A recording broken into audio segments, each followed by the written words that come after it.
Hello hi అందరికీ welcome back. And ఈరోజు నేను మీకు చూపించబోయే రెసిపీ ఈ పాటికి మీకు అర్థమైపోయి ఉంటుంది కదా. ఈ రెసిపీ మనకి ఎప్పుడు తినాలనిపిస్తుంది బేసిక్గా. ఎప్పుడన్నా వాతావరణం చల్లగా ఉన్నా కానీ, లేకపోతే వర్షం పడుతున్నప్పుడు కానీ వేడి వేడి మిరపకాయ బజ్జీ ఉంటే బాగుండు అనిపిస్తుంది కదా. సో మీకు ఎప్పుడన్నా అలా అనిపించినప్పుడు నేను చూపిస్తున్న విధంగా ఈ ప్రాసెస్ని ఫాలో చేసేయండి. చాలా సింపుల్ అండ్ ఈజీ ప్రాసెస్. ఇందులో మనకు కావాల్సిన ఇంగ్రీడియంట్స్ వచ్చేసి శనగపిండి, బియ్యం పిండి, ఉప్పు, కారం, పసుపు, వాము, అలాగే బేకింగ్ సోడా అనమాట. ఇవన్నీ కూడా మీరు దోశ పిండి కంటే కొంచెం గట్టిగా ఉండేటట్టు మీరు బ్యాటర్ని ప్రిపేర్ చేసుకుని మీరు ఒక్క 5 నిమిషాలు నానబెట్టుకుంటే సరిపోతుంది. పిండిని ఎక్కువ అవసరం లేదు.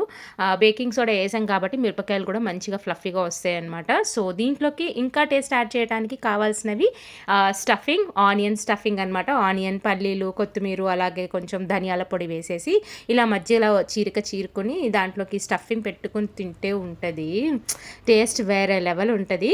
మీరు కూడా ఈ రెసిపీని ఎప్పుడైనా చేసుకుంటే మీకు టేస్ట్ ఎలా వచ్చిందో కమెంట్ చేయండి. అలాగే ఛానల్ని తప్పకుండా సబ్స్క్రైబ్ చేసుకోండి. Happy cooking.